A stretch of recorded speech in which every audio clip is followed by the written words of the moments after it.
Привет. Так, еще никого нету. Ну что, подождем. Пока вот посмотрите на горящие свечки.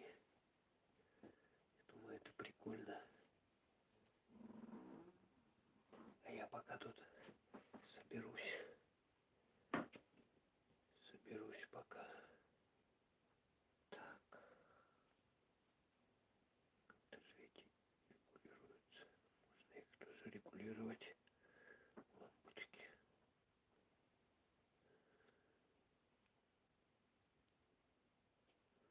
И цвет меняют. Да. Так, так поставить. Пускай они цвет меняют. Прикольно, да? Так, ладно. Надеюсь. Да, так уже сколько времени-то? Час ночи. У нас час ночи. В Якутске час ночи. Всем привет. Ночной стрим по-нашему. А что делать?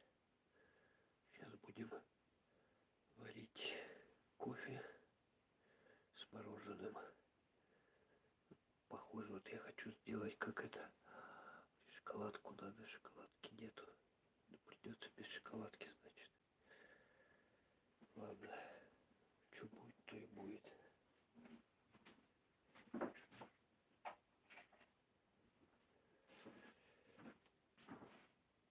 Или у меня где-то есть. Так, подождите пока. Смотрите на свечки.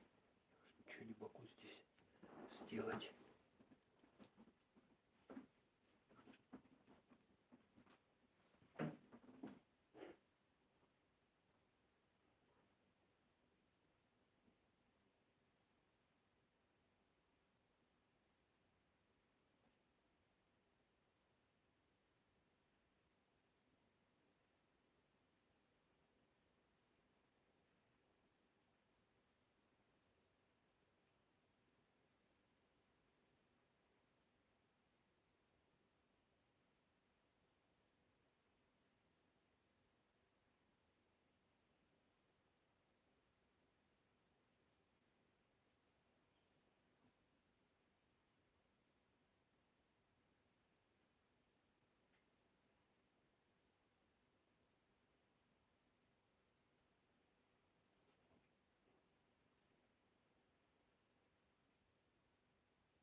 Так, все. Что-нибудь еще написал. А ты то с кем живешь, соседи или родные? Семья у меня. Семья живет. Уже спят, час ночи. Часы принес. Смотрите, сколько у нас время. Видно, нет? О, час ночи. Кстати, их сюда поставите, что ли? Вот так вот. Прикольно будет, да? Или лучше вот так вот, наверное. Без этой они тогда ниже стоят. О, как. Да.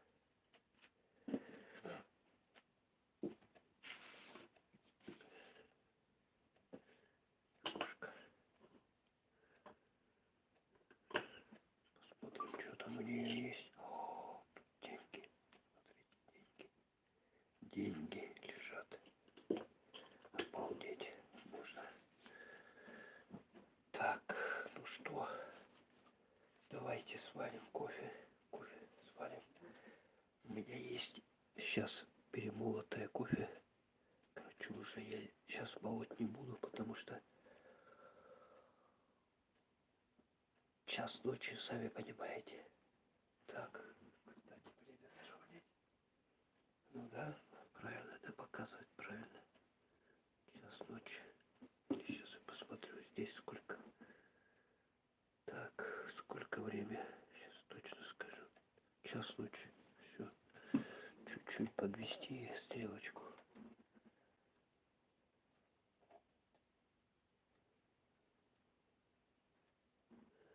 Так вот. О. Так прикольно даже, да? С такими свечками. Все такое. Сегодня, кстати, знаете, Хэллоуин. Кстати, вот с 31 на 1 идет Хэллоуин. Ночь этих духов, да? Духов всех святых.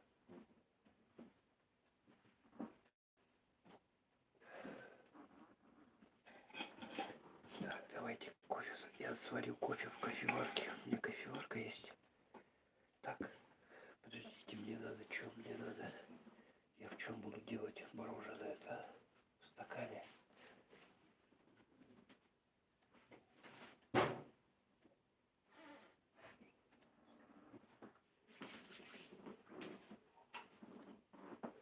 Такой стакан есть у меня. Вот такой стакан.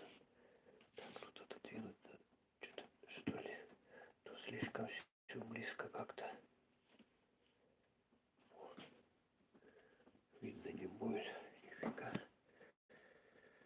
У нас уже час ночи. Так. Стакан этот я. Мороженое. Сейчас закидаю. Кофе сварю сначала. Шоколадку я не нашел. Так, хотя где-то была. Будем без этого. Без шоколада. Так.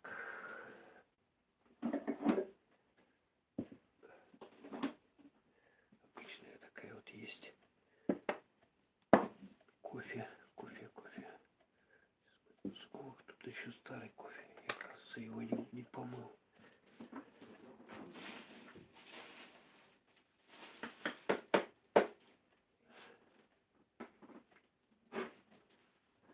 Сейчас мы сюда насыпем кофе. Сюда вот. Так, ложку надо взять, ложку.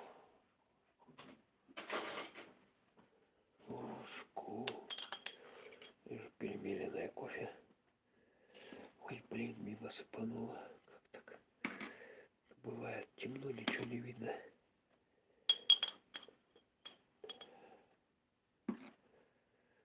Вот так вот.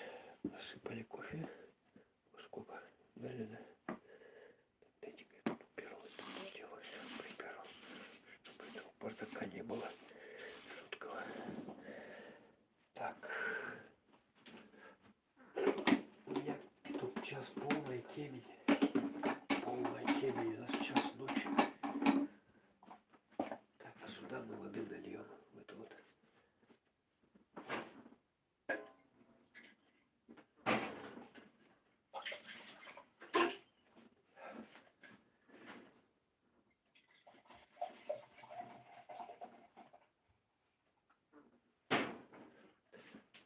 Налил воды отсюда. Сейчас эту воду в кофейник перелью. Кофеварку.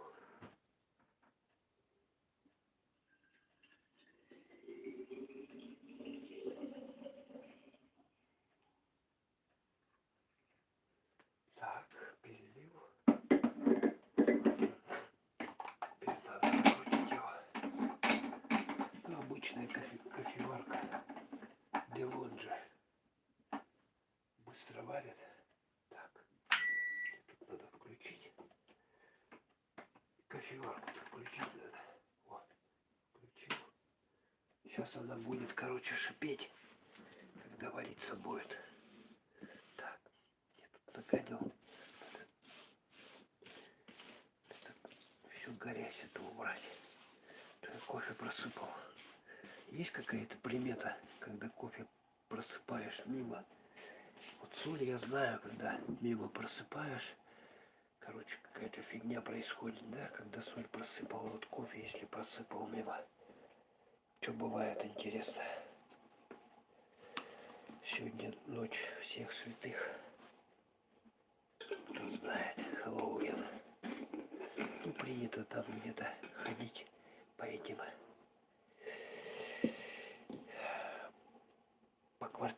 по домам, там, просить что-то. Но мы ничего просить не будем, просто будем сидеть и смотреть, встречать. Может, духи какие придут. Кто-нибудь верит в духов? Кто-нибудь в духов верит? Мне очень нравятся такие прямые включения. Спасибо, Иван. Денис, это откуда родом? А ночью не спишь, наш человек? А где сервис под мороженым? В прошлом стриме показывал. Не, это надо специальную такую, я вам покажи, какую штуку надо. Не мороженицу, я сейчас буду кофе с молоком делать. Ой, с мороженым делать. Вот у меня стакан есть вот такой вот. Кстати, протереть. Кофе уже, вот слышите, да? Кофе гудит. Сейчас оно сварится.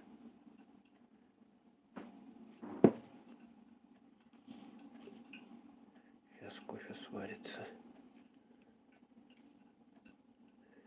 Может, дух какой придет, я думаю, вот, решил устроить стрим.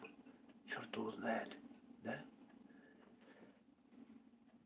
Ну, тот свет же есть, значит, что-то такое потустороннее должно быть, я думаю.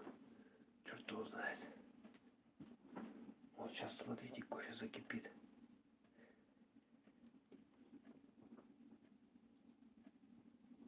Слушайте. Ну, забулькало уже, потекло.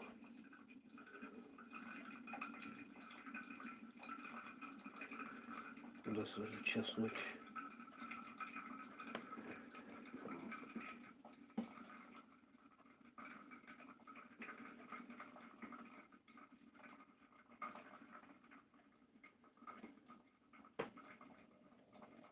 О, начинается. Слышите, да?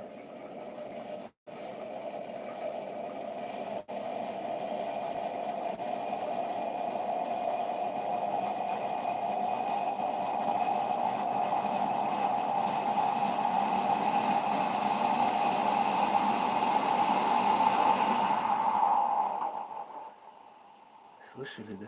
Как будто ракета летит. Прикольно, да? Кстати, ставим лайчучки. Лайчучки ставим. Смотрит. Тут всего один лайк. Так, все, короче, сварилось. Смотрите, сколько у нас кофе. Обалдеть. Во. Целая большая такая. Только что свежая, сваренная. Так, короче, я объясняю, как это делать надо. Все. Этот стакан мы сейчас сюда будем ложить мороженое.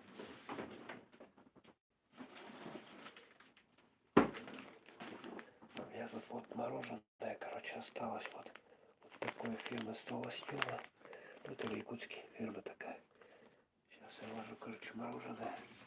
Это пока горячий горячий. Кофе надо варить. Какая специальная есть ложка для мороженого. Неудобно мороженое брать. Так, ложим раз.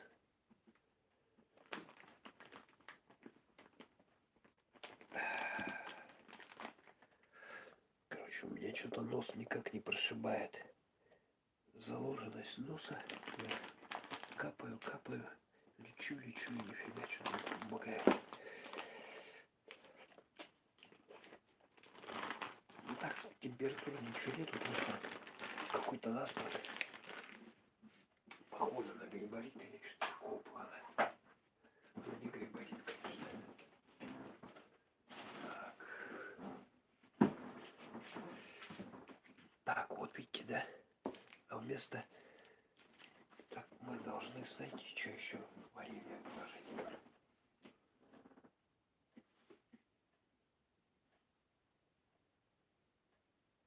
Где оно? Куда варенье делось? А вот. Опять эту банку не вижу. Вишневое варенье здесь у меня. Вот оно. Видно, да? Сейчас мы этого варенья сюда. Черт его знает, может, какие духи придут. Я решил устроить. Короче. Так, сейчас вот сюда, вот в серединку варенье. Еще шоколадку, по идее, надо, чтобы она растаяла. Но я не нашел. Похоже, съели. Похоже, что съели шоколадку. А вместо шоколадки мы вот конфетку положим сюда. Такая вот конфетка есть. Такая вот сосательная конфетка. Я думаю, что с ней тоже будет прикольно. Так, мне надо вот так вот наклонить, чтобы тут видно было, да? Нормально видно. Короче, готовим специальный такой рецепт. Есть мороженое с кофе. Кофе только сварилось, горячее, кипяток. И я сейчас вот сюда лью, прямо вот сюда, вот на эту конфетку, чтобы она таяла. Горячий кофе лью. Видно пар, да, как? О. Вот так вот мы наливаем. А, знаете, что еще забыл? Ё-моё, надо пену еще было, пену. Ну ладно, вот так вот пускай будет. Такой десерт получается у нас. О. Так, еще вот сколько кофе осталось здесь. Еще можно повторить будет. Совсем забыл, надо было пену еще покупать отдельно. Ну, знаете, пена такая в бутылке продается, ее брызгаешь, и, короче, такая пена вкусная. Так, ну что, сейчас она растает. И мы будем кушать с вами кофе с мороженым. Такой десерт вкусный. Ну, не совсем точно он по рецептуре, как бы, да, как это делается, но все равно вкусно. Кстати, найти его точное название. Так, где тут у меня телефон под рукой? Телефон. Так, как кофе с мороженым. Я вам сейчас расскажу все. С мороженными сливками. А, вот видно, да? Тут, короче, надо конкретно, да? Да. Шоколад надо. На терке надо протереть его было, но у меня шоколада нету.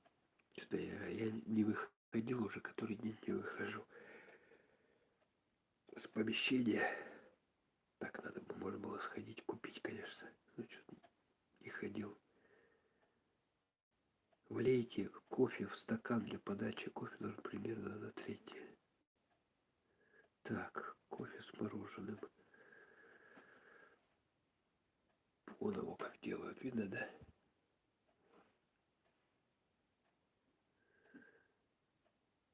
Кофе глясе. А, кофе глясе называется это. Вот, не фокусирует этот.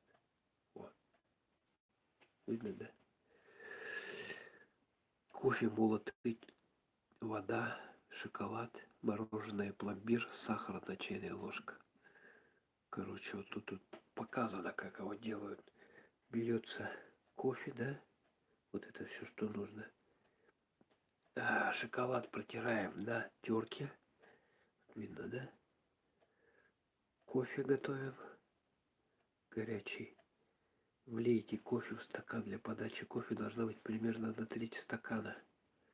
Так, потом добавьте к горячему кофе 2 шарика мороженого.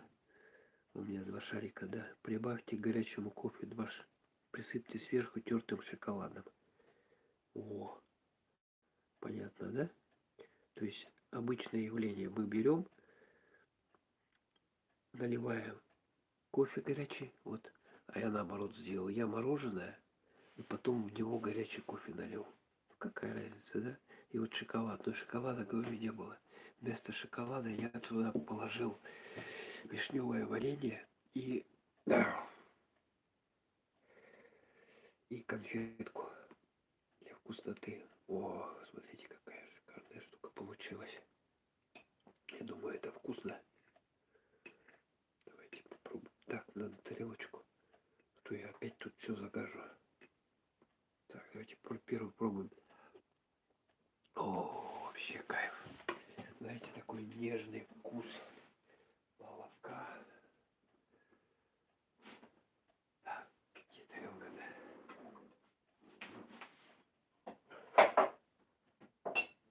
Так, сейчас я помою ее.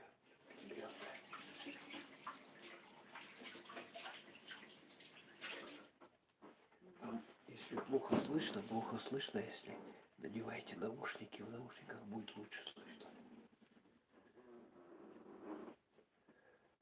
Даже как половицы слышно, да, как скрипят половицы. Вот как в старых домах, в старых замках, когда ходишь по полу, половицы скрипят. Или двери скрипят так вот.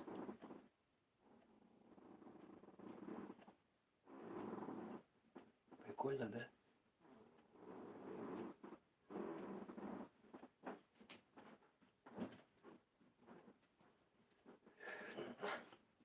Так, короче, я на тарелку поставлю лучше. Так, пускай будет. Давайте с вами. А что я за маленькая? Я вот такой буду ложкой, короче, есть. Большой такой ложкой. Так, вкуснее будет. Сварил. Классная штуковина. Ну, тут мороженое, оно всплыло. Еще, кстати, не растаяло.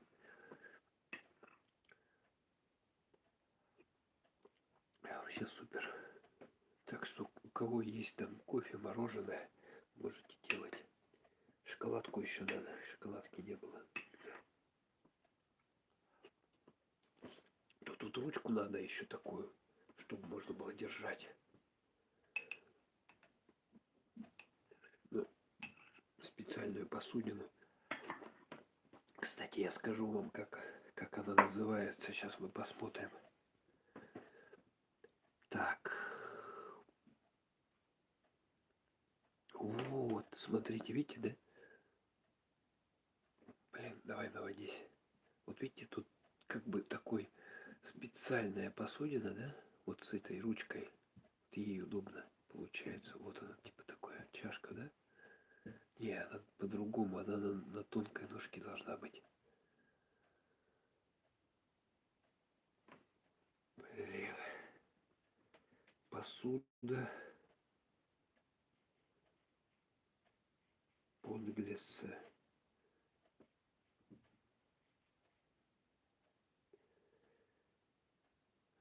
Вот она какая. Вот смотрите, видно, да? Вот такая должна быть. Короче, вот она похожа на винный бокал, да? Как бы такая вот ножка, да? Видно, да? Но она стеклянная, то есть вот большая емкость такая, как у стакана, да? И здесь ручка еще. Вот с этой стороны ручка. Вот такая должна быть, короче, посуда специально, чтобы вот это кофе глиссе пить. Видите, тут мороженого сколько напихано. Ну, а за неимением мы вот с такого стаканчика пьем. Кофеек. Тут я добавил еще сюда варенье. Ну, немножко поэкспериментировать можно. Даже прикольно получается. Вот видно, оно какого цвета, да, кофе. Такой кофейный цвет. Так, сейчас про праздник-то поговорим, этот праздник Хэллоуина. Ну, кто-то отмечает, кто-то не отмечает.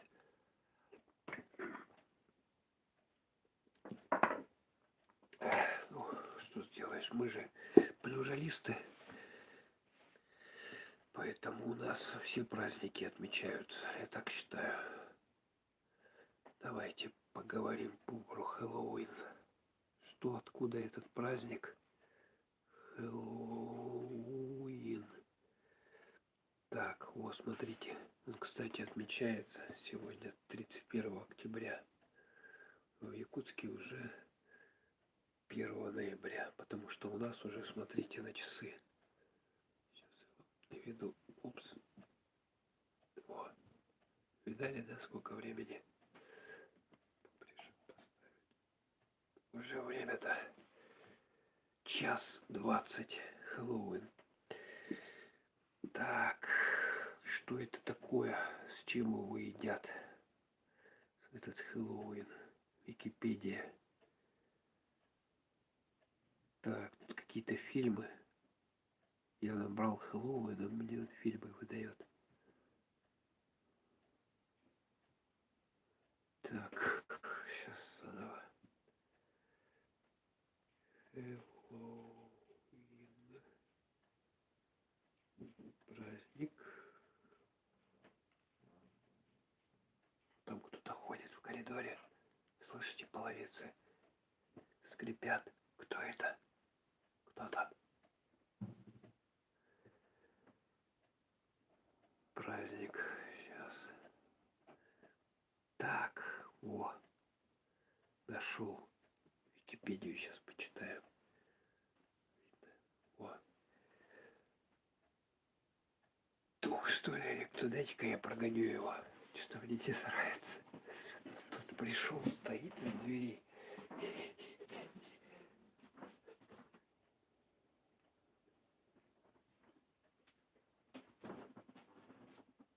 Так, все, духа я прогнал. О, страшное дело вообще, эти духи. Так, современный международный праздник, восходящий к традициям древних кельтов с Ирландии или Шотландии, история которого началась на территории современной Великобритании и Северной Ирландии. Отмечается каждый год 31 октября в канун Дня всех святых. Хэллоуин традиционно празднуется в Западной Европе и Америке, хотя официальным выходным днем не является. С конца XX века в ходе процесса глобализации мода на атрибутику Хэллоуина возникла также в большинстве стран Восточной Европы и в СНГ. Надо же тыкву, да? Еще тыкву. Точно.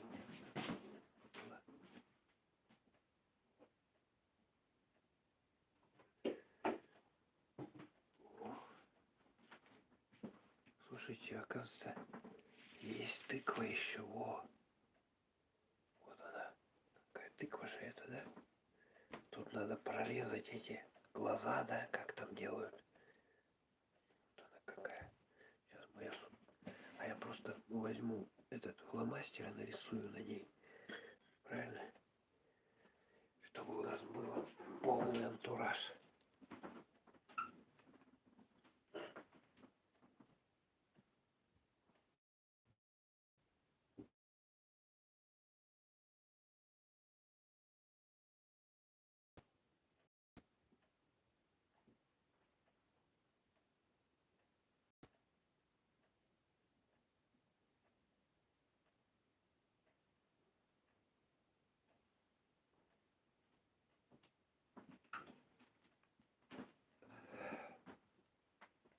Короче, сейчас мы... Как оно выглядит, эта тыква-то у нас. А вон она как выглядит. О, видали, да? То есть там, по идее, надо туда какую-то... Они светятся. У нас не будут светиться. Сейчас я так сделаю ее. Просто нарисую на ней. Такие, да? Какие-то вот такие вот глаза. Просто я черные сделаю вот так вот.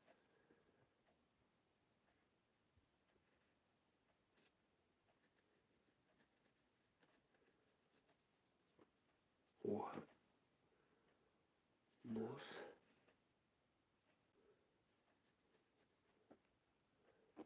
Видно. Так, и вот такой рот у него, да?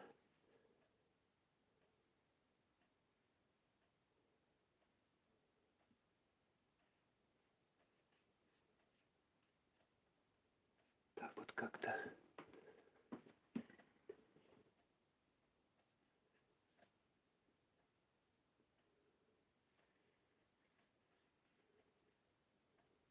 О, похоже.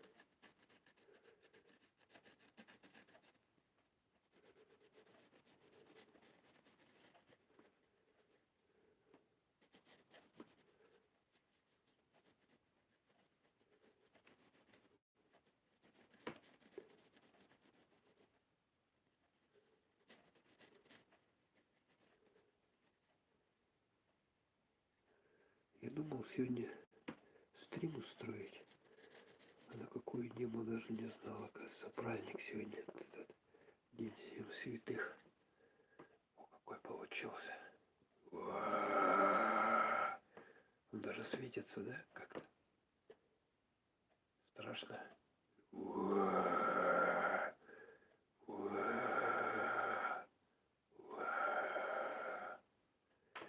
Надо еще эту шапку ему сделать, но шапки у нас нету. Так пускай будет. Блин, у меня нос конкретно заложило. Конкретно. Надо что-то тут закапать его чем-то. Так вот. Ой, сейчас вот сюда наоборот поставлю. Вот так вот. Оба. Нормально, да? По идее, надо наоборот вырезать вот эти дырки, да? Там, ну.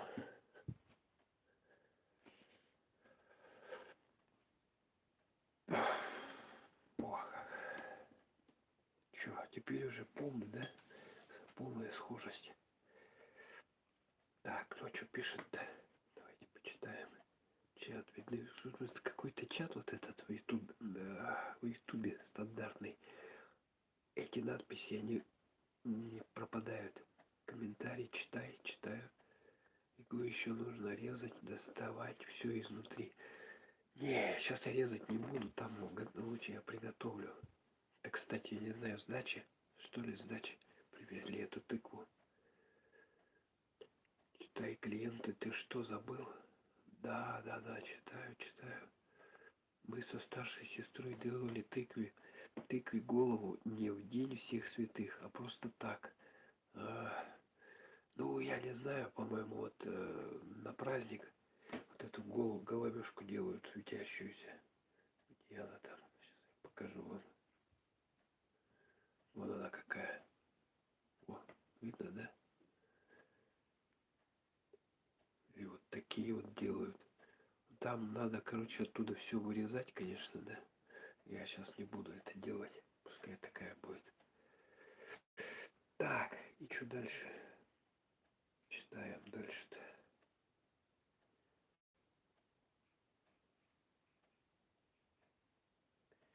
И всех святых. Ой, мне почему-то фильмы какие-то все выскакивают. Так, Хэллоуин отмечается ежегодно в ночь с 31 на 1 ноября. Также называют кануном Дня всех святых. Впервые слово Хэллоуин, или Хэллоуин, как правильно, упоминается в XVI веке как шотландское сокращение английской фразы All Hallows Even, вечер всех святых, где Even сокращение от evening, вечер. Понимаете, да? Так, вот что в этот день надо делать? Сейчас почитаем. Я прочитаю. Ну, где отмечают его? Это Европа и Америка, Западная Европа, Америка. Франция, Британия, Ирландия. У кельтов, короче, не было 4 времен года, только 2 было: лето когда жизнь кипит, цветут цветы, на улице тепло и урожай зреет. Это, кстати, холодильник включился. И зима, когда все замирает, засыпает и ждет лето. К концу октября урожай собирали и начинали праздновать. Так, как празднуют Хэллоуин.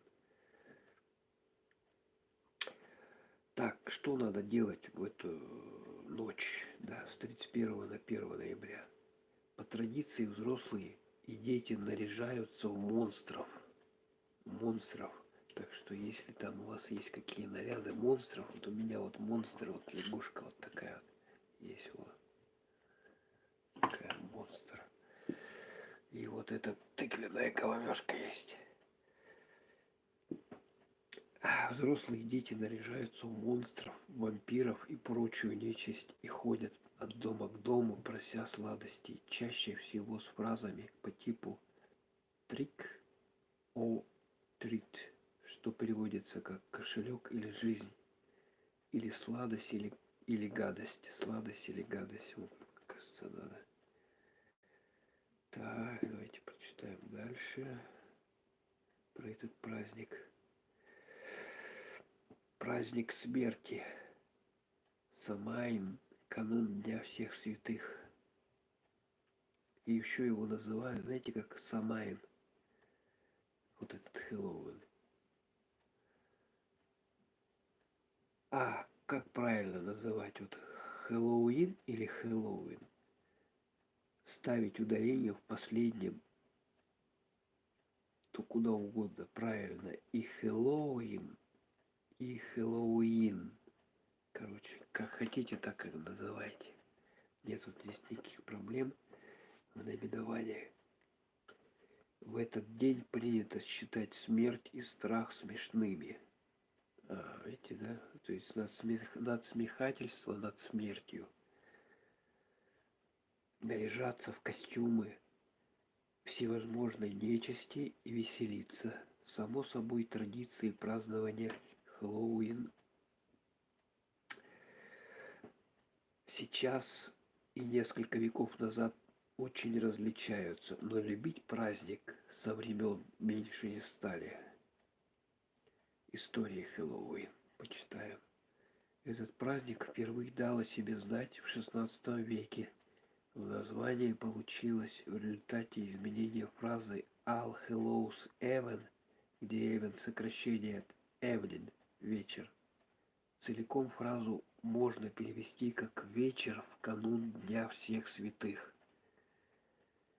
Принято связывать Хэллоуин с кельтским праздником Самайн. Самайн, кельтский праздник. Ну, кельты, Ирландия, понимаете, музыка такая прикольная, да? Помните, наверное, все вот этот фильм «Титаник», да? Затонувший-то там. Вот эти вот кельтские мотивы были. Который появился в X веке нашей эры, наверное, да, я думаю. Изначально кельты, которые населяют Англию, Ирландию и север Франции, разделяли всего 2 сезона, зиму и лето. То есть у них осени и весны не было. 31 октября считался днем перехода с лета на зиму. Кстати, в Якутске уже снег, уже хорошо лежит, так и температура у нас похолодала. Сейчас вот обещают под 20 градусов ночью. По 20 градусов минус, естественно. Короче, с 31 на 1 день перехода с лета на зиму. Вот как оказывается. В этот день означало окончание сбора урожая, а это было очень знаковым событием для того времени. Позже для многих народов этот праздник стал включать в себя все, что связано со сверхъестественным. Эта дата обычно сопровождалась ритуалами по изгнанию бесов от своих жилищ и бурными празднованиями.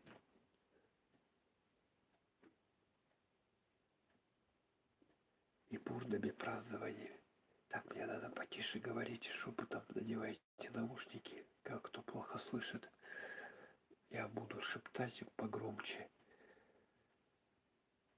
Короче, эта дата сопровождалась ритуалами по изгнанию бесов от своих жилищ и бурными празднованиями. Причем ритуалы в некоторых странах проводятся до сих пор. Ну, как оказывается, то есть это не просто как бы вот нарядиться в нечисть, а по сути дела изгнание вот этих бесов. То есть, видать, когда человек наряжается в этих чертей, там, бесов, всяких мертвецов, он таким образом пугает, значит, вот эту нечисть всю, и она убегает. Через некоторое время Хэллоуин начал вытеснять Самайн и самостоятельно закрепляться в истории как День всех святых. День всех святых. С XVI века и Самайн, и Хэллоуин отмечают в ночь с 31 октября на 1 ноября, то есть сегодня. И по традиции взрослые дети наряжаются в монстров, вампиров и прочую нечисть. Ну, вампиры-то, наверное, все знают, кто такие, да? Объяснять много не надо. Вот эти вот те же самые комары, это и есть вампиры. Давайте, тут кофе уже остыло совсем. Вот этот наш кофе с мороженым. Видите, какая пенка прикольная. Классная. Почему-то у меня картинка черно-белая на экране. О, тут вишенка. Вишенка видно, да?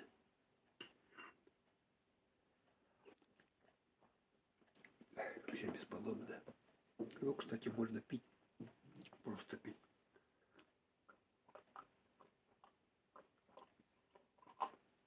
Ой. Вообще классно. Кофе с мороженым. Глассе. Шоколадки только не хватило. Так, короче. Монстров, вампиров и прочую нечисть. И ходят от дома к дому, прося сладостей. Ну, фразу говоря, trick and treat, что переводится как кошелек или жизнь, или сладость, или гадость. По традиции принято давать сладости, но если человек отказывается, ему в шутку желают какую-то неприятность и грозят напакостить. Ну, с начала 20-го, то есть надо обязательно, получается, дать что-то вот приходять, кто просит, обязательно что-то дать надо сладкое. Какой-нибудь, ну, там конфеты, там еще что-нибудь такое, такого плана. Чтобы гадости вот этой не было. С начала 20 века появилась тенденция носить с собой светильник Джека. История светильника Джека. Вот это вот тыква, да, получается, я немножко неправильно, там надо было вот эти все глаза вырезать оттуда и вставить туда, короче, лампочку или там еще свечку туда. Это заранее надо готовить. В Ирландии есть, оказывается, такая легенда, как скупой кузнец Джек, который всегда был не против приложиться к бутылке и в целом вел не особо благоугодный образ жизни. Как-то засел в кабаке с самим дьяволом. Ну, дальше про это мы поговорим. А сейчас пока я почитаю комментарии, то мне жалуются, что я нифига не читаю. Надо читать. Я очень люблю твои видео про город Якутск. Большое спасибо тебе за все, что ты снимаешь про наш Якутск. Спасибо. Я вот готовлю, кстати, сегодня целый день. Как бы видео монтирую про Якутск. Ну вот не сейчас, да, а у меня еще есть эти видеозаписи, которые, значит, многие не видели еще, многие не видели, в частности, вот видеозапись монтирую про 2018 год. Вот, значит, выйдет эта видеозапись, смонтирую когда. К сожалению, снимал очень так, как говорится, хорошо, да, все вот эта тряска, то все сейчас приходится стабилизировать, ну, электронным способом уже через программу, поэтому вот требуется время, поэтому монтаж затягивается и, значит, необходимо вот время. Короче, поскольку компьютер не такой шустрый, да, как хотелось бы, да, поэтому он обрабатывает довольно-таки долго, тем более формат там 2К, он довольно-таки емкий и, значит, требуется, ну, хорошая мощность, производительность компьютера. Ну, поэтому вот сегодня пока делал, скоро выйдет, вот, наверное, после этого стрима. Завтра, скорее всего, я опубликую. Вот можно будет посмотреть эти доковидные времена, как в Якутске все было, значит, что вот люди ходили, там, значит, там, в частности, парк культуры и отдыха, значит, много народу, там музыканты, разные танцоры, все танцуют, там играют, песни поют, лавочки прямо на улице, значит, на них люди сидят, значит, потом вот эти вот все, что у нас любят, шашлычные, да, шашлычные прямо на улице, да, шашлык делают, жарят, шаурма там и так далее, все вот это вот. Свободно ходят люди, без всяких ограничений, значит, весело. И в парке там в самом тоже сцены работают, все вот эти вот аттракционы, ну не все там какие работали, аттракционы работают, то есть довольно интересно смотреть. Сейчас вот, когда люди все загнаны по домам и сидят, значит, в своих квартирах, значит, с боязнью только выходить там, допустим, куда-то в магазины за едой, да, такого плана. То есть времена вот такие были, да, действительно, когда мы свободно ходили, гуляли. Так, еще что там пишут, почитаем.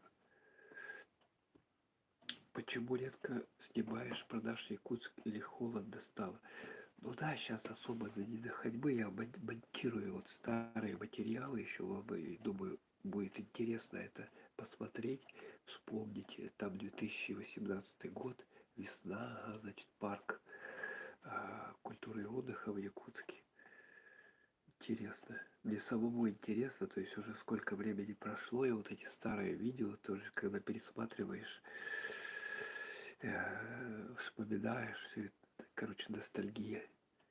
И мы должны любить смерть, ее не бояться ее, Айсен. Ну да, смерть любит нас. Ну, без смерти жизни не было бы, согласитесь, да, то есть такая, значит, человек рожден, чтобы умереть, по сути дела. Как же иначе прожить жизнь свою, значит,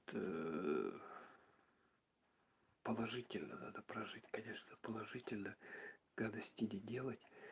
Атмосферно у тебя, атмосферно, да. Ну вот видите, да, свечки вот такие даже, смотрите, какие есть под, эти подсвечники, да, подсвечники.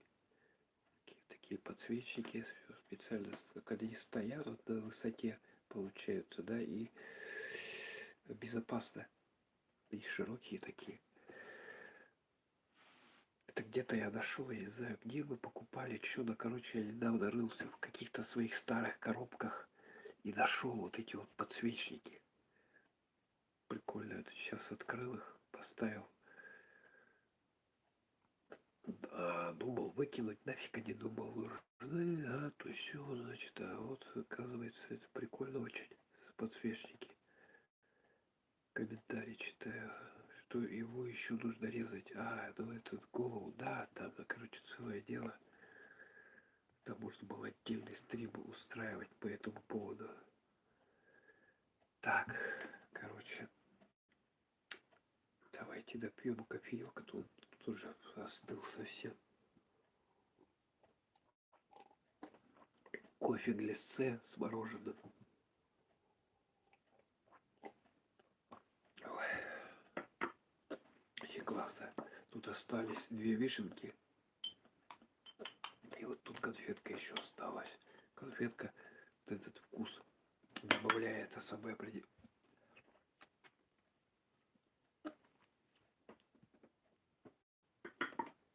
Да, все там будем, все на том свете будем. Поэтому ничего страшного, что про это говорить.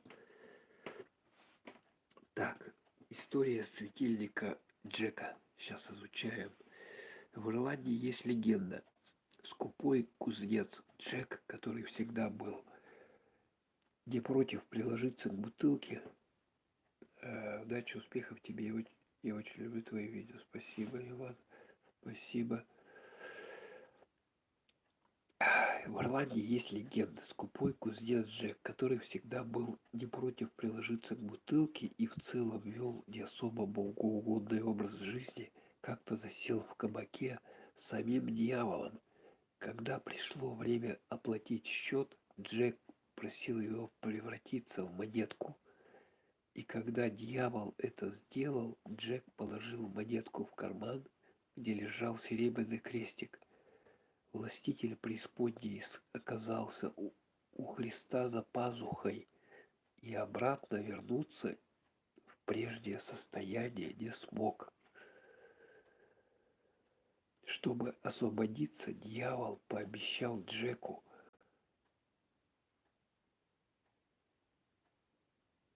год не устраивать ему неприятностей, а после смерти дал слово не претендовать на душу кузнеца. Вот видите, да? Вот это вот. Такие вот. Светильник Джека, вот он. Опыт ничего никому не научил. И Джек провел дьявола еще раз. Он попросил нечистого залезть на дерево, чтобы сорвать фруктов. Когда тот взобрался, Джек нацарапал на стволе крест, тем самым выиграл себе еще 10 лет спокойной жизни без козней дьявола. Но, увы, не прожил их. А когда пришло время переходить или в рай, или в ад, Джека не взяли ни туда, ни сюда. Поэтому в ожидании судного дня Джеку пришлось скитаться по земле, освещая себе путь угольникам, который ему дал дьявол на прощание. Уголек он положил в пустую тыкву. Отсюда и название «Светильник Джек» или «Светильник Джека», сокращенно от Jack of the Lantern.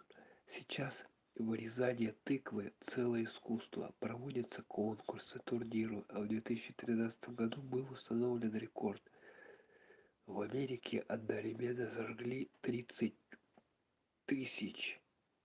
с половиной тысяч светильников Джека.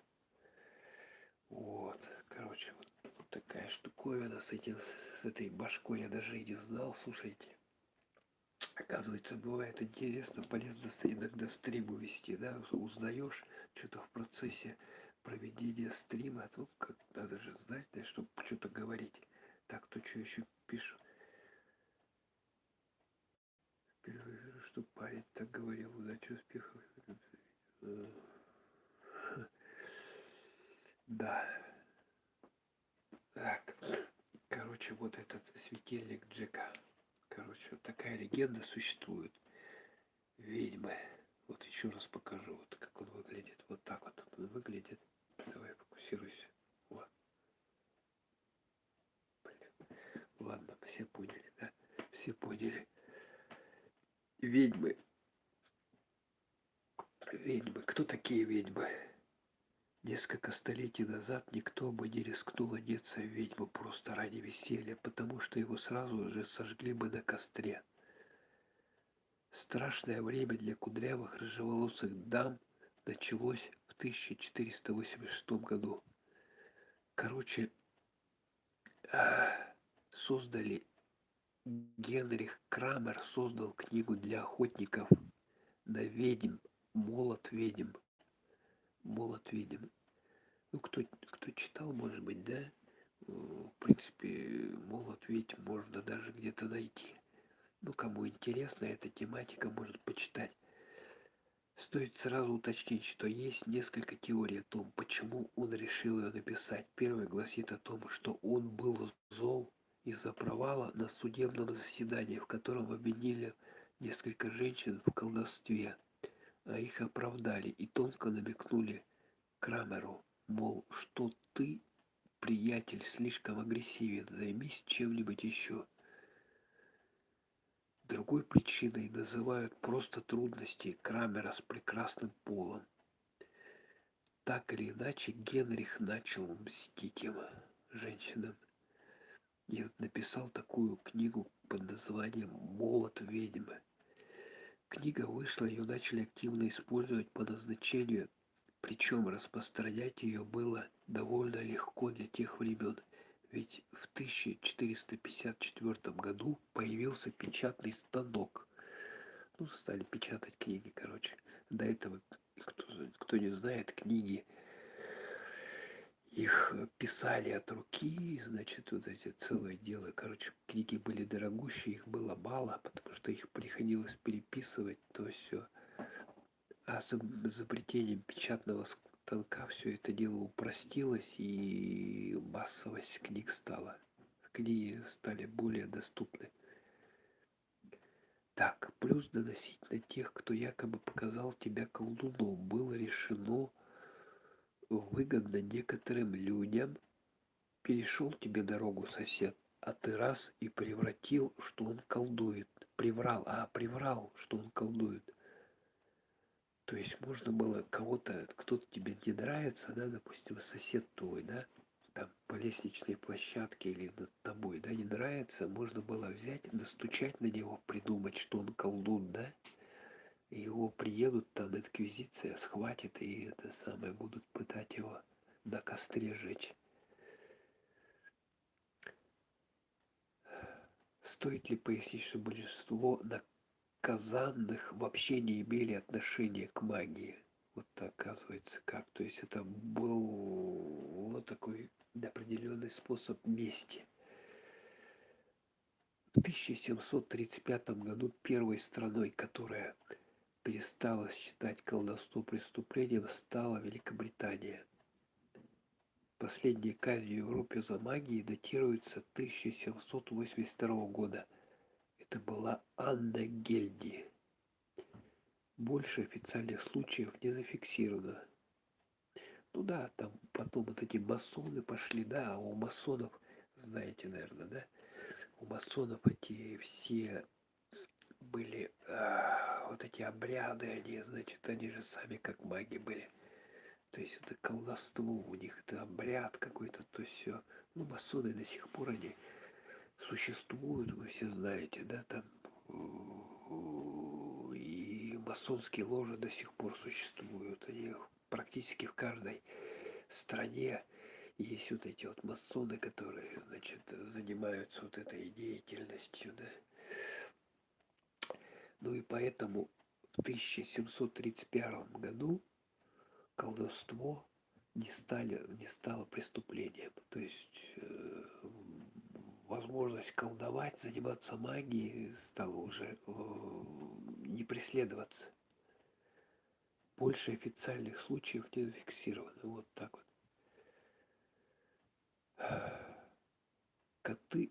Коты и Хэллоуин. Многие не понимают, как вообще связаны коты и Хэллоуин. Кошки, да? Рассказываем, в средние века все считали, что коты – помощники темных сил. Люди были уверены, что ведьмы отправляют котов на разведку к людям или сами превращаются в хвостатых. Так что у кого кошки есть, там вот они, оказывается, тоже могут тут принимать участие сейчас вот, в этом действии.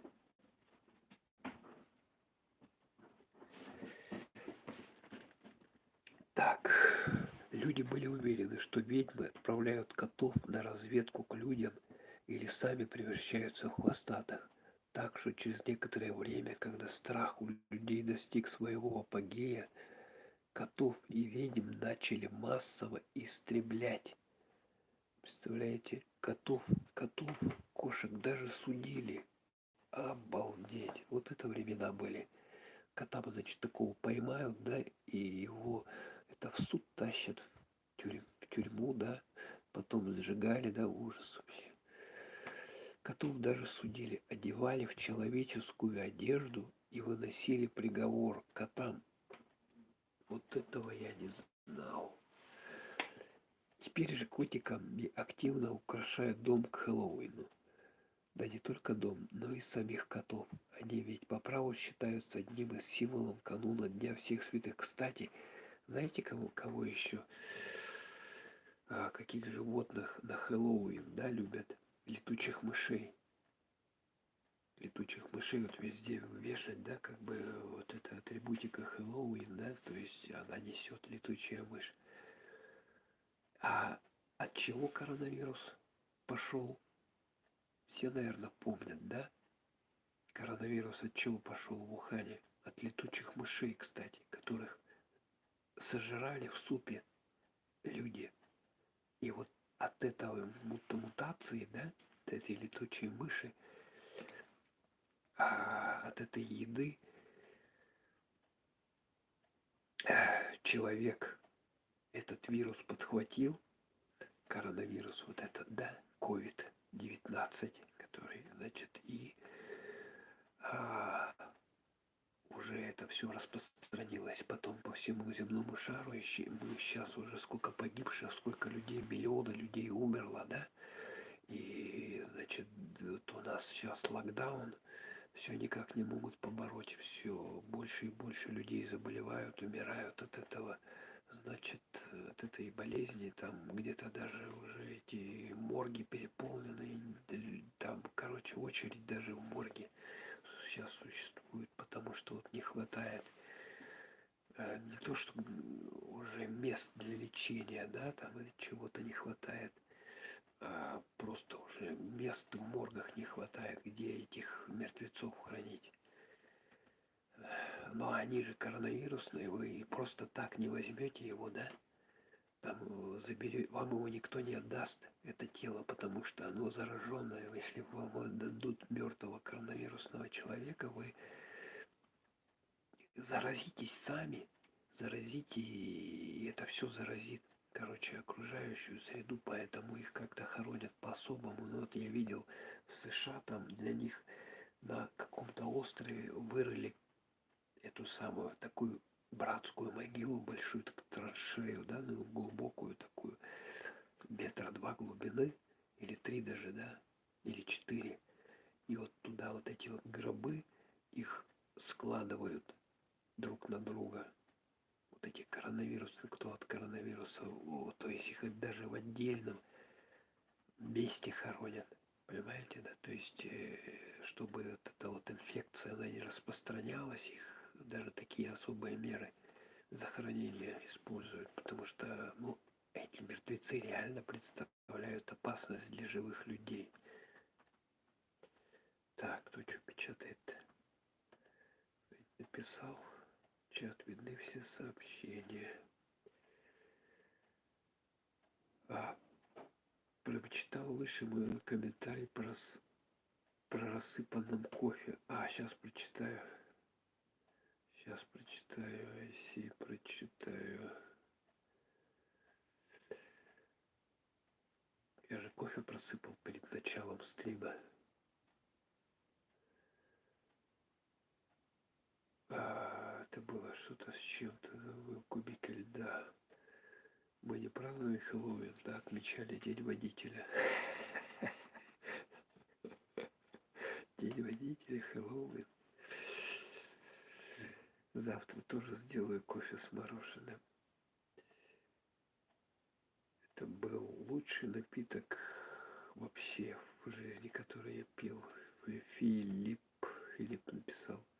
Мне мороженое родители не оставили, сожрали все. Да, поэтому надо иметь свой холодильник, куда прятать мороженое. Ну, сейчас проще мороженое в Якутске сохранить, потому что уже на улице минусовая температура, и просто достаточно взять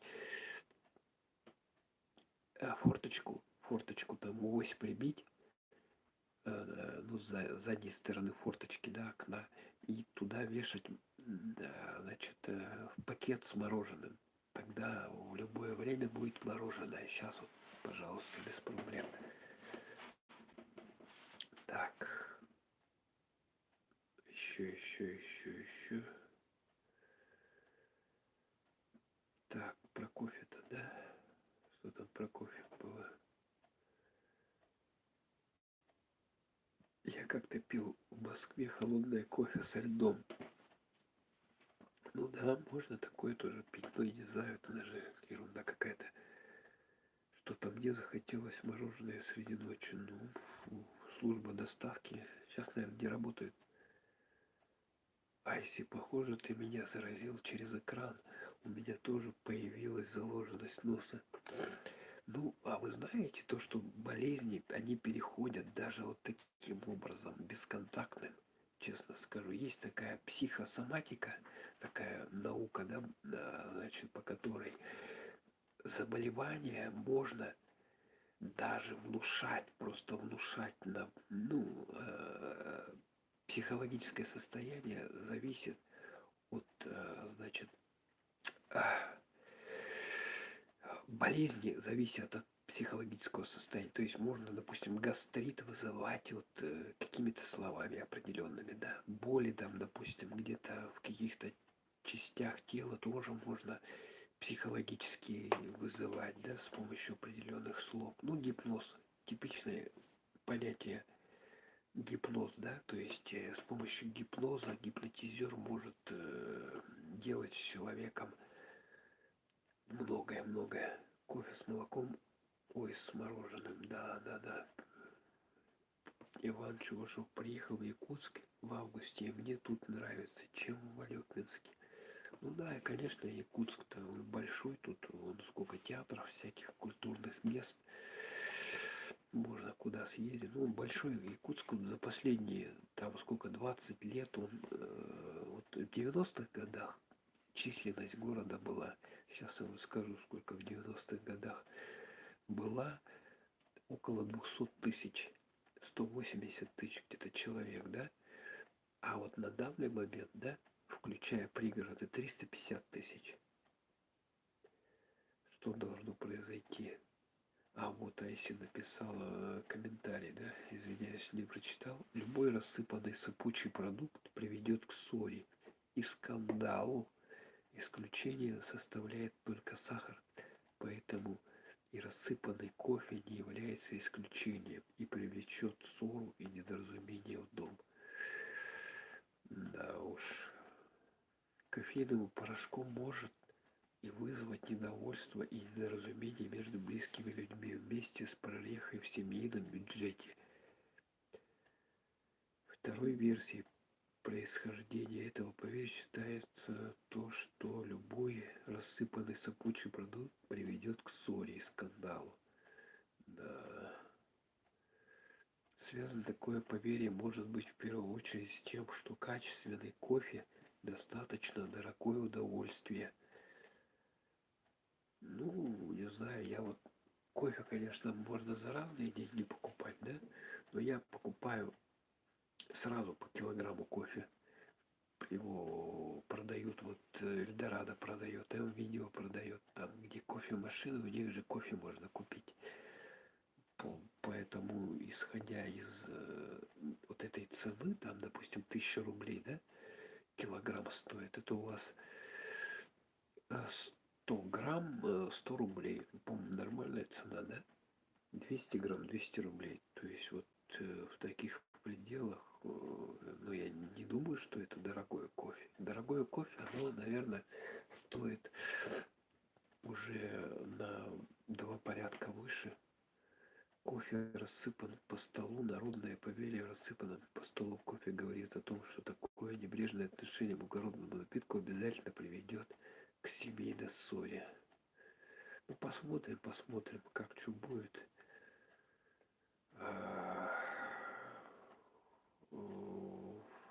Как бы верить, не верить, это вот дело каждого, да, но все-таки что-то вот в этих суевериях все-таки есть какая-то доля правды.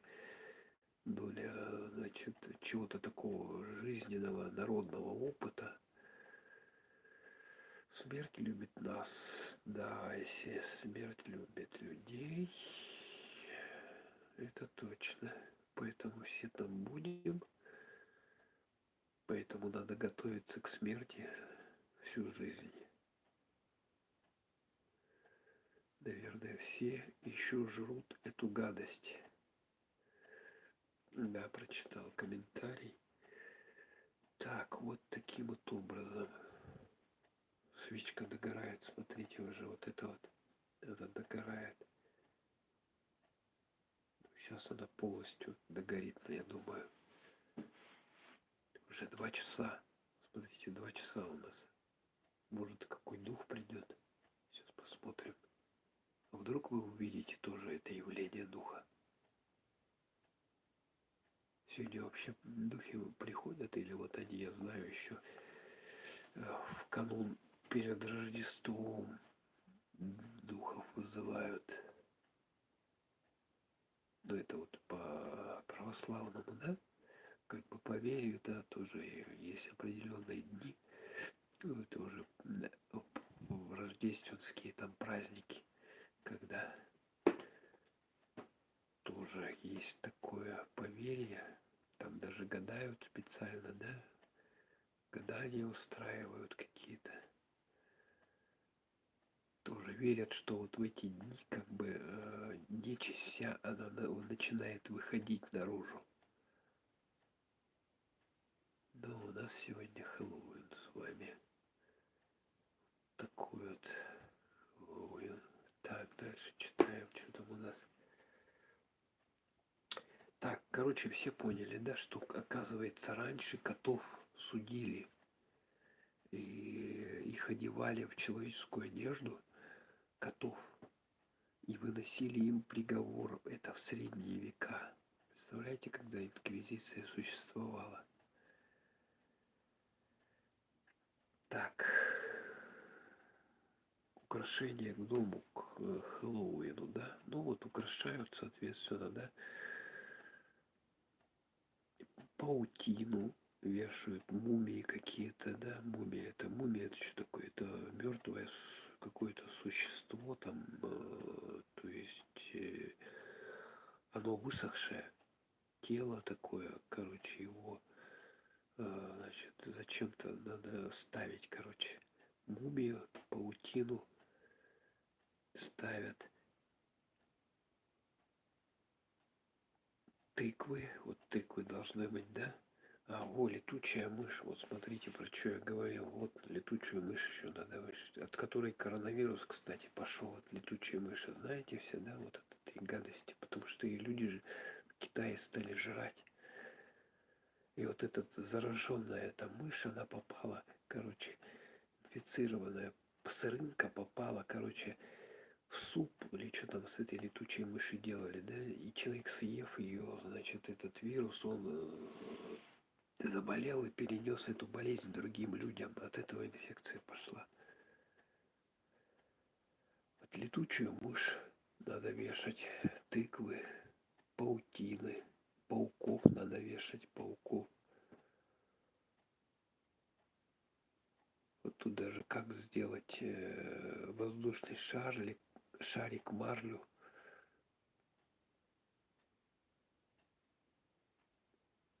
Костюмы к Хэллоуину, даже костюмы, представляете, да? Кем нарядиться? Вампиром можно нарядиться к Хэллоуину. Вы видали, да? Я вот читаю вампиром. Любой персонаж фильмов Тима Бертона. А Бертон кто такой? Гений ужасов, которые вызывают желание разбить монитор. У персонажа вот эти вот, смотрите, вот такие вот ведьмы. Такие вот ведьмы. Так что выбирать есть из чего. Труп невесты, сонная лощина. Вот это фильм, все, наверное, видели. Эдвард, руки-ножницы. Ну, все, наверное, да, видели Эдвард, руки-ножницы. У него вместо пальцев были стригаться, и он был парикмахером, цирюльником, он подстригал вот этими своими, значит, руками, пальцами, значит, людей. Но с другой стороны, это ему крайне жутко мешало. Ну, вот, кто не помнит, посмотрите еще фильм «Эдвард. Руки и ножницы», такой запоминающийся фильм. Как сделать мумию, да, как сделать мумию. Надо обмотаться бинтами. Короче, берете бинты или туалетную бумагу, обматываетесь, или просите, чтобы вас обмотали, и вот вам мумия, значит. Клоун. Ну вот эти клоуны, да, жуткие, которые, значит, приходят в последнее время, очень популярны в фильмах ужасов, клоуны, которые вроде бы с одной стороны они улыбаются, смеются, но с другой стороны это клоуны, это ужасные вообще существа, которые являются убийцами, какими-то нехорошими, дьявол, да, можно нарядиться в дьявола. То есть тут рога, надо взять красную одежду. Чаки. Кто такая Чаки? Чаки это маленькая кукла с порезанным лицом. Вот, кого надо. Короче, это жуткая кукла, которая оживала и которая, значит, гонялась там за детьми или за кем-то. Короче, все, наверное, смотрели этот фильм. Кукла Билли. Билли из фильма «Пила». Что-то не помню. Это, зомби еще можно, да, одеться. То есть зомби, они... Это кто такие зомби? Это вот эти твари, которые вылазят с могил и ходят. Они ищут людей, чтобы питаться их мозгом. И если, значит, зомби человека съедал его мозг, то этот человек становился тоже зомби, потому что это вот такая заразная, такая гадость. Так, ведьма. Музыка для Хэллоуина. Вот этот триллер Майкла Джексона, все, наверное, помнят, да? Как раз вот снят на тему Хэллоуина. Короткометражный фильм, да, интересный был. Мерли Мэнсон, Хэллоуин. Ну, короче, вот таким вот образом. Тут много информации. Ну, мы поняли, да, примерно, что праздник этот представляет из себя, где он начал праздноваться, да, для чего он праздноваться начал. Эта свечка никогда гореть не может.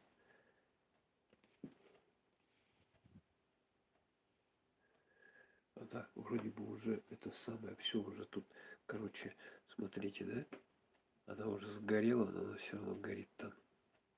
Прикольно, да, потому что фитиль вот этот, он не догорел еще. Когда вот фитиль утонет там в этом парафине, парафин, воск, там смесь, по-моему, вот свечек. А это вот, смотрите, как долго горит. Долго горит. У меня, кстати, еще есть свечка. Если это самое, такой огрызок, можно будет вместо этой поставить. А есть еще вот такие свечки. Вот это свечки, они, короче, прикольные, да, вот они сейчас продаются. Вот так показываю вам. Его можно, кстати, к ним идет такой пульт. Смотрите, вот пульт идет, да? И мы можем менять яркость. Яркость, цвет менять. То есть, вот, допустим, вот такой могу цвет поставить, да? То вот такой цвет поставить могу. Такой цвет могу поставить. Ну, тут оттенки меняются. Всякие разные. Можно включать, выключать режим мод какой-то, мод режим. То есть, как будто бы вот, смотрите, она у нас свечка светится, вот так, когда смотришь, да? Просто лампочка светодиодная, это многоцветная лампочка, она дает вот такой оттенок. А эта штука, она и сделана из воска. Вот это вот не пластиковая, а восковая. Поэтому надо их осторожно. Короче, в комплекте, видно, да? Она меняет. А можно еще мультиколор, многоцветный режим поставить. То есть она будет, ой, блин, сейчас расплавится же. Будет просто цвета менять. И вот она так меняет режим свой. Видно, да? Это беспроводная система. Тут, короче, у них беспроводная фигня такая. И вот их 3 свечки, они разного диаметра. Вот такая, поменьше, да, получается. И вот самая большая вот такая вот свечка. Вот. Вот. Тут обычные батарейки. Обычные батарейки. Так что вот с целью безопасности, да, с целью безопасности берите вот эти вот. Сейчас покажу вам, как она, это самые обычные мизинчиковые батарейки, 2 штуки. В принципе, надолго хватает, поскольку вы же не постоянно пользуетесь этими свечами. И надолго хватает их. И у нас они стояли сколько времени. Я вот тут достал просто. Думаю, ну что. Кстати, вот здесь, видите, оплавилась. Если рядом со свечкой, да, то она оплавится. Эта свечка, она из натурального вот этого воска, парафина сделана.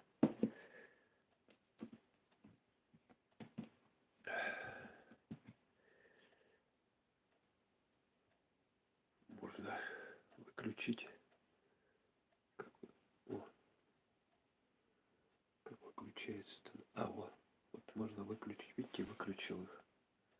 Можно включить. Прикольно, да? Вот такие вот пироги. Так, что еще? Что обсудить? Так, что пишите-то? Сейчас видны все сообщения. Не люблю ужасы. Мой страх с детства. Вы знаете, ужасы как не любить?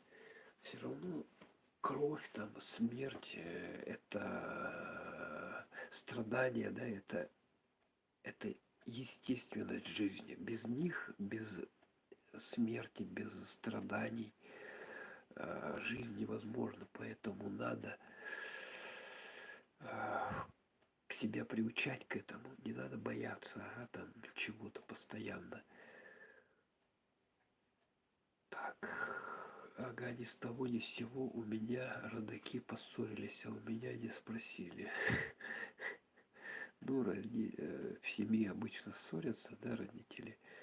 Как бы это обычное явление, не знаю, где не ссорятся. Наверное, есть какие-то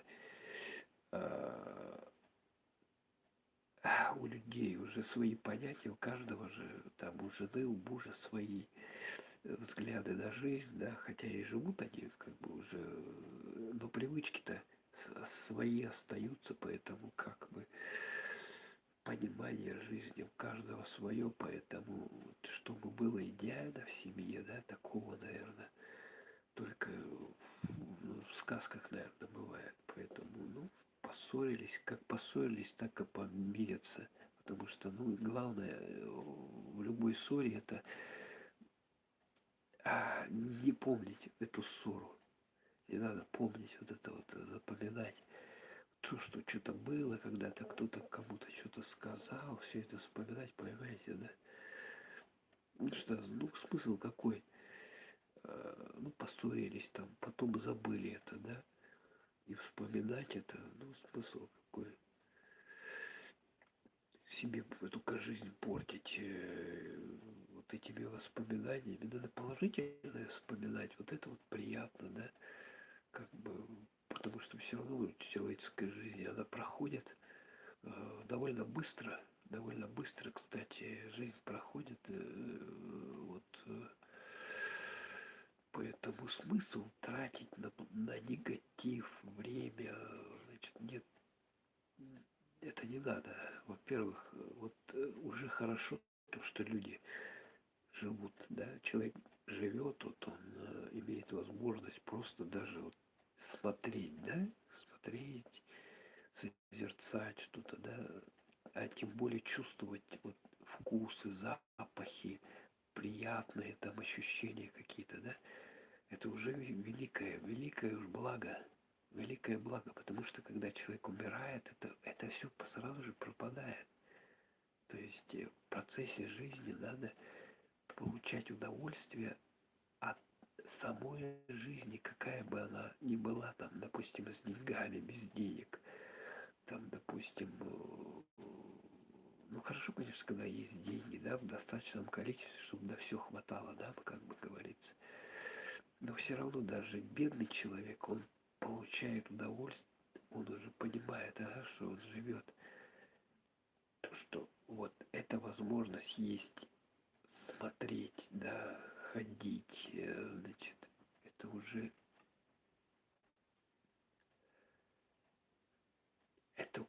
есть большое благо, которое дано человеку при его жизни. Так, ну что, уже 1:26 стрим идет, да? 2 смотрят, 7 лайков, прекрасно. Не люблю ужасы, мой страх с детства. Кстати, знаете, да, как вот ребенок маленький, когда, да, он лежит, допустим, один в темной комнате, в кровати, да, свет выключен, и вот ему страшно, да, что кто-то там вот прячется под столом, да, или в шкафу прячется. Просто надо простое усилие сделать.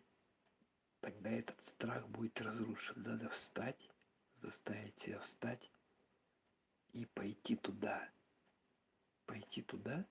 где тебе кажется, что там что-то находится потустороннее, да, и посмотреть. И когда ты увидишь, да, что там ничего нету, у тебя сразу вот этот страх, он уходит. Вот так и в жизни. Кстати, вот свечка догорает, видно, да? Ладно, мы ее уберем. Сейчас полностью погаснет, я ее уберу.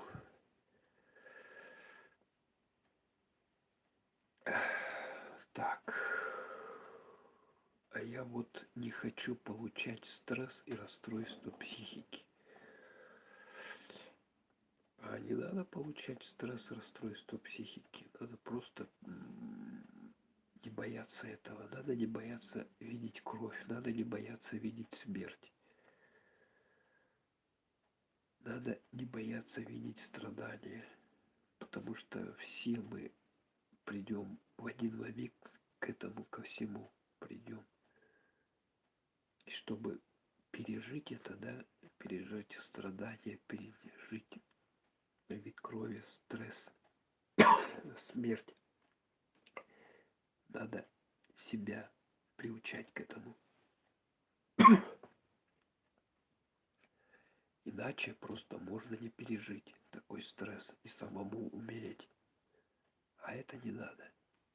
Вот сами, понимаете, да, допустим, врачи, да, хирурги там какие-то, которые работают на скорой помощи, они же практически каждый день видят людскую боль, людские смерти.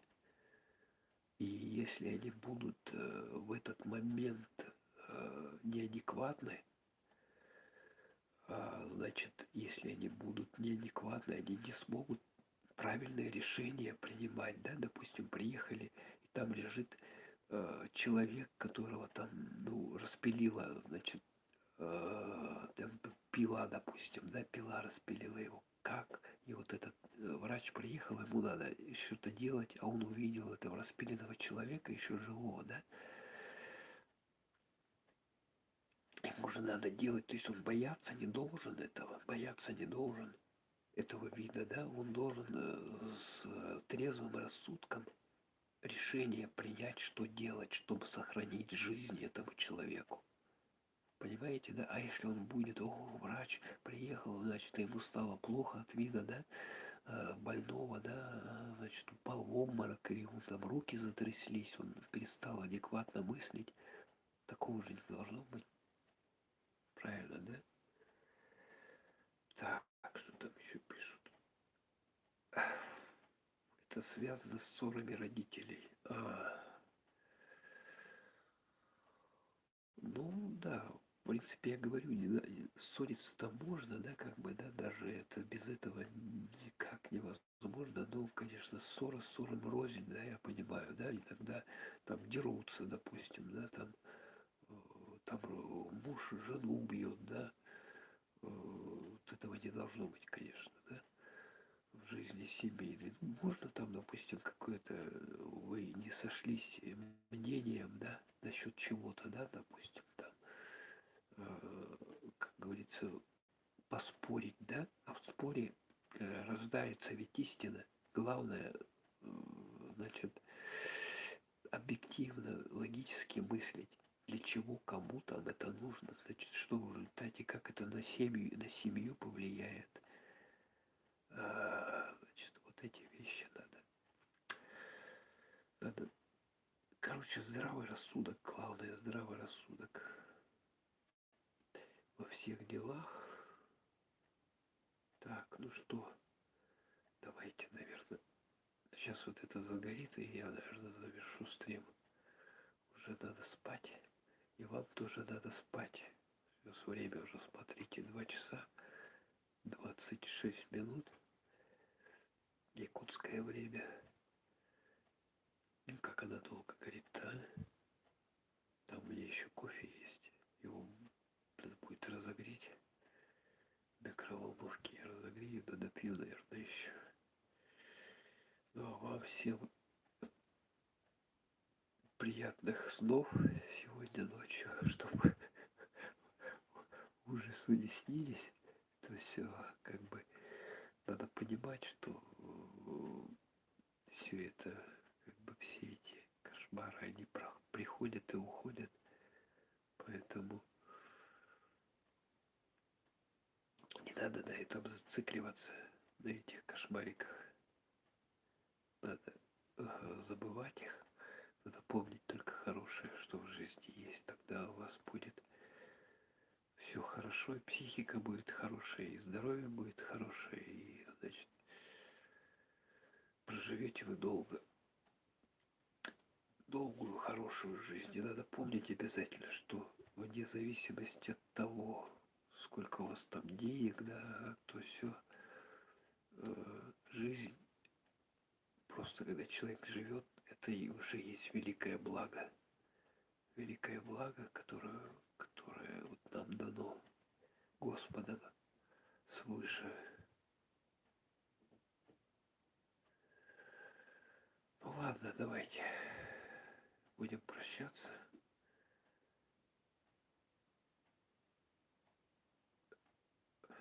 Вот она уже практически затухла. Эта свечка немножко еще вот там что-то тлеет, этот фитилек. Все уже, все, как бы он как будто бы дух испустил. Так, вы это видели, да? Ушло туда наверх что-то. Короче, духи никакие не пришли, что-то я ничего не видел, да, сегодня. Ну, может быть, еще ночь впереди. Так что, если кто что увидит, какое-нибудь там пришествие, да, с того света или что духов, пишите в комментариях. Ладно, всем пока. До новых встреч. Сегодня 1 ноября уже, кстати. Новый месяц начался. Всем пока. Кто-то что-то написал еще. Скифлайер, приветствую, как у вас погода? О, Скифлайер, привет, а я уже тут думал заканчивать стрим. Погода у нас, похолодает у нас. Обещают сегодня, насколько, под 20 градусов минус. Сейчас у нас, значит, сейчас, давайте я посмотрю, сколько градусов. Сейчас у нас 1:30. Ой, подождите, сколько? А вот время есть. 2 часа 28 минут. И температура, сейчас скажу какая.